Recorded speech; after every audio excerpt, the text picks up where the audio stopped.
ice ages, brutal oceans, predators, starvation. And then, humans arrived. These animals survived for thousands of years, only to get absolutely deleted by humans. These are some of the most absurd extinction stories in history.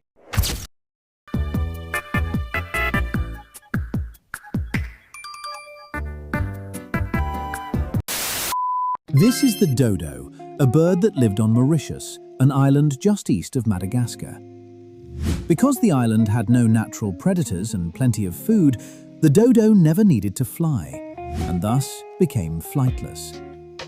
When Dutch settlers arrived on the island, they were surprised to find that dodos had no fear of humans.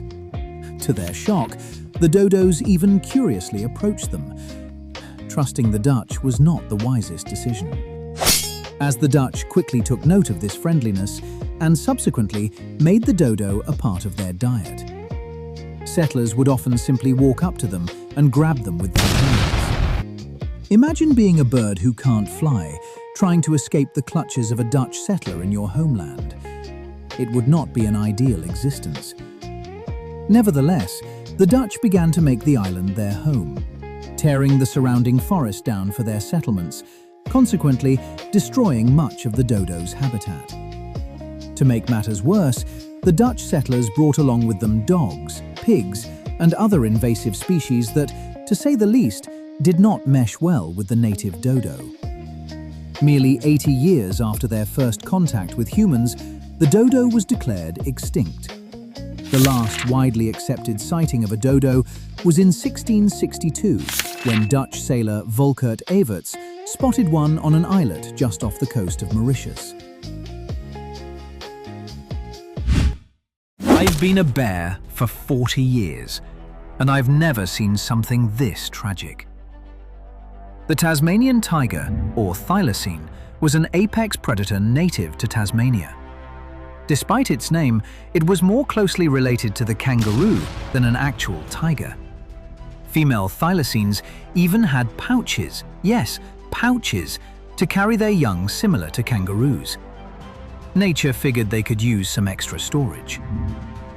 In 1888, Tasmania put a bounty on every Tasmanian tiger caught because it was believed that they were destroying habitats and killing livestock animals. No trial or jury, the Tasmanian government decided it was their time to go. Eventually, hunters drove the thylacine to its extinction, and the last thylacine died in captivity in September 1936. So they essentially put a bounty on them and then said, "Hey, let's throw the last one in a zoo and take videos of it." Ah yes, what a bright idea that was. Some scientists believe that small populations may have managed to survive and evade the public, or Tasmanians, in remote areas of the world. Dodos weren't the last flightless birds humans absolutely ruined.